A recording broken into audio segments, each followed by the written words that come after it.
Selamat pagi saudara-saudara terkasih dalam Tuhan. Berjumpa kembali dalam menu sarapan firman, makanan yang sesungguhnya bagi kita yang membuat hidup benar-benar hidup. Kita ada di pantai, lokasi pantai, mengingatkan kita pada Yesus Kristus yang dulu area kerjanya banyak sekali di sekitar pantai. Teman-temannya, murid-muridnya banyak yang nelayan. Diperkirakan ada 7 orang nelayan dari murid-muridnya, yang murid-murid paling dekatnya yang berjumlah 12 itu. Lalu bicara tentang laut, tentu kita bicara tentang ikan. Bicara tentang nelayan, kita bicara tentang ikan. Dalam beberapa hal Yesus mengumpamakan manusia kadang-kadang seperti ikan, karena murid-muridnya dibilang, ayo ikut aku, kamu akan kujadikan penjala manusia. Seperti bahasanya seperti bahasa nelayan, ya, istilah penelayanan, menjala ikan. Nah, Yesus memakai itu untuk mengistilahkan menjala manusia. Nah, seperti ikan juga, kita tahu bahwa salah satu cara untuk menangkap ikan adalah lewat umpan dengan pancing. Seperti ikan, manusia juga sering diiming-imingi umpan, ya, oleh si musuh, yaitu iblis. Manusia sering dibegitukan dengan tidak sadar, seperti ikan yang bodoh yang melihat itu cacing yang nikmat melayang-layang di depan hidungnya, lalu dia ya tanpa pikir panjang, pikirannya yang sangat pendek, cuma melihat ini makanan enak, dia langsung makan tanpa sadar bahwa di balik itu ada sesuatu yang mengincar nyawanya. Sehingga apa yang sangat kecil itu yang sebenarnya tidak ada artinya, secuil cacing, dia harus bayar dengan kebebasannya, dengan hidupnya. Nyawanya diberikan ganti cacing yang cuma secuil. Itu karena dia tidak punya pandangan ke depan, dia tidak berhati-hati, tidak punya pandangan ke depan. Seperti manusia, kalau kita tidak belajar dari Roh Kudus, pandangan kita cuma cekak, pendek, dan cuma peduli sama apa yang di depan mata saya sekarang. Saudara, iblis sudah selalu memberi umpan manusia. Dia selalu menyodorkan umpan, kelihatannya memberi kita kenikmatan, kesukaan, tapi sebenarnya di balik itu dia mau mengambil sesuatu yang jauh lebih besar dari hidup kita. Itulah fungsinya umpan, memberi sedikit untuk mendapat yang jauh lebih banyak. Kalau si yang diumpan itu tidak menyadarinya. Iblis sudah melakukan itu di Taman Eden. Mulai dari sana dia memberi umpan kepada manusia berupa buah itu, dan ternyata di balik itu manusia waktu itu seperti ikan yang bodoh, cuma melihat apa yang di depan hidungnya dan tidak berpikir bahwa wah, bayarannya mahal sekali. Hubungannya yang berharga, sangat berharga dengan Allah penciptanya itu terputus. Dia harus mengalami kematian, dia juga harus menyerahkan dengan itu. Pertukarannya adalah dia dapat buah itu, tapi dia harus memberikan kepada iblis seluruh kekuasaan atas seluruh bumi ini yang tadinya diberikan Tuhan kepada manusia. Dia jual itu dengan ganti dapat buah yang seperti itu. Sampai sekarang umpan-umpan itu terus berlanjut. Iblis berikan umpan itu, salah satunya yang paling sering dalam hubungan kita di dunia yang tidak sempurna. Kita sering salah paham, kita sering merasa disinggung, orang itu tidak cocok bicaranya dengan kita. Kita sering berbeda pendapat, lalu kurang bisa menangani perbedaan pendapat itu dengan caranya Tuhan atau cara yang baik, yang dewasa, yang saling membangun. Maka kita kemudian kepahitan. Itu salah satu umpan yang iblis sangat sukai, karena sangat gampang menjebak manusia dengan kepahitan. Dia akan menyodorkan kepahitan itu dan bilang, kamu berhak untuk pahit. Dia sudah memperlakukan kamu seperti itu. Pilih ini, jangan pilih mengampuni. Pilihlah kepahitan, jangan pilih mengampuni. Karena dia memang ingin mengambil nyawa kita. Karena dia memang ingin mencuri, membunuh, membinasakan. Itu yang Alkitab bilang tentang setan. Dia adalah pencuri, pembunuh, pembinasa. Itu saja yang dia inginkan dari kita. Kalau dia tidak bisa membinasakan, dia membunuh. Kalau nggak bisa membunuh, dia mencuri. Mencuri sukacita kita, damai sejahtera kita, dan seterusnya. Tapi kita mau belajar tidak bodoh seperti ikan yang pandangannya cekak.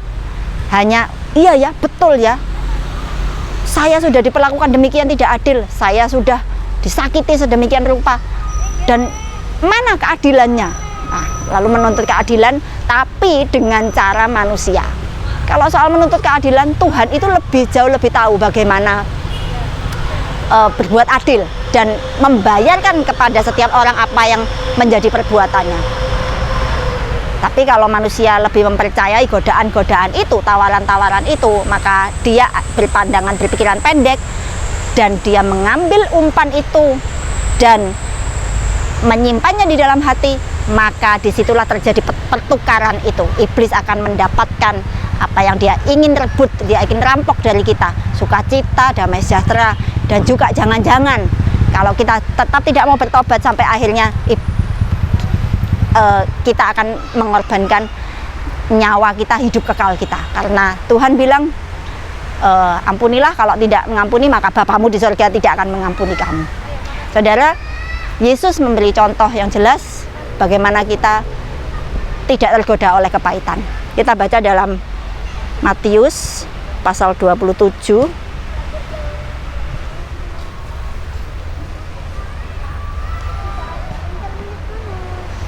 ayat 34. Ini cerita waktu Yesus disalib. Lalu mereka memberi dia minum anggur bercampur empedu. Setelah ia mengecapnya, ia tidak mau meminumnya. Jadi, saudara, ini sebenarnya suatu simbol. Yesus ditawari empedu. Empedu itu sesuatu yang pahit. Dia ditawari untuk kepahitan. Kita tahu, saudara, Yesus hatinya tulus seperti merpati, walaupun dia cerdik dan pintar seperti ular, tapi tulus seperti merpati. Dalam arti dia tidak punya niat jahat sedikit pun.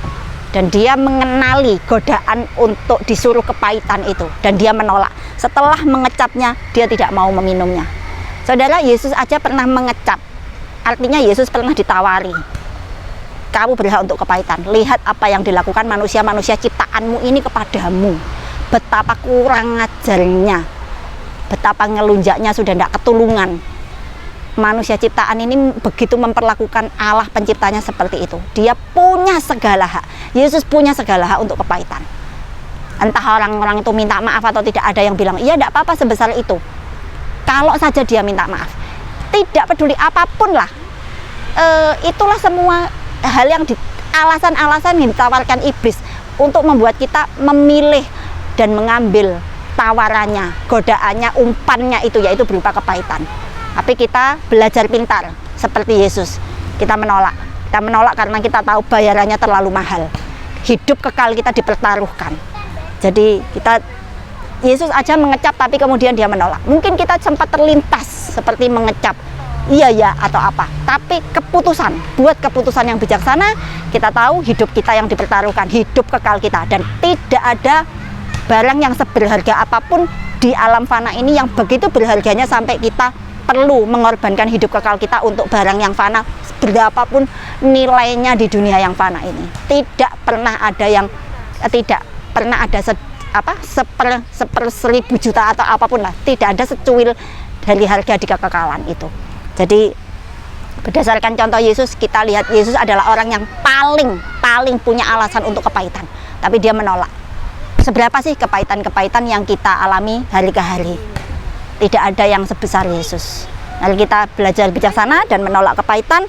Kita menyadari kita tidak mau seperti ikan yang bodoh, yang pandangannya cekak, yang cuma apa yang di depan hidung saja dan tidak berpikir panjang. Tapi kita belajar mengenali siasat musuh. Ingat itu, dan Roh Kudus mengingatkan kita untuk berhati-hati terhadap tawaran-tawaran kepahitan, senikmat apapun tampaknya. Ayat terakhir kita baca Ibrani 12 ayat 2. Atau mulai ayat 1 bagian yang tengah, bagian B. Marilah kita menanggalkan semua beban dan dosa yang begitu merintangi kita, dan berlomba dengan tekun dalam perlombaan yang diwajibkan bagi kita. Marilah kita melakukannya dengan mata yang tertuju kepada Yesus, yang memimpin kita dalam iman dan membawa iman kita kepada kesempurnaan. Sampai situ aja, sampai situ. Yang mau disoroti adalah kita punya perlombaan dan akan ada banyak umpan atau hal-hal yang mengalihkan perhatian yang dipasang oleh iblis untuk membuat kita tidak menyelesaikan. Fokus kita adalah menyelesaikan perlombaan, tapi dia dengan umpan ini itu dia akan berusaha menghabiskan waktu kita untuk hal-hal yang tak berguna, atau berusaha merintangi kita dengan dosa-dosa kepahitan atau apapun umpan yang dia tawarkan kepada kita. Tapi kita di sini diajar jangan peduli kiri kanan, distraksi apapun, pengalih perhatian apapun, mata kita tujukan kepada Yesus, contoh dalam segala hal, termasuk dalam hal menolak kepahitan, seperti tadi di Matius pasal 27 waktu peristiwa penyaliban. Dengan demikian kita akan dijamin, dituntun dengan selamat melewati perlombaan, jalan-jalan yang berbahaya, yang penuh jebakan, umpan dan sebagainya. Tapi kalau kita jeli, kita belajar dengan Roh Kudus, belajar cerdik seperti ular dan mengenali siasat-siasat musuh, maka kita akan selamat sampai di garis finish dan bertemu Yesus dalam kemuliaan yang sangat memuaskan dan luar biasa. Terima kasih, sekian firman Tuhan, renungan sarapan.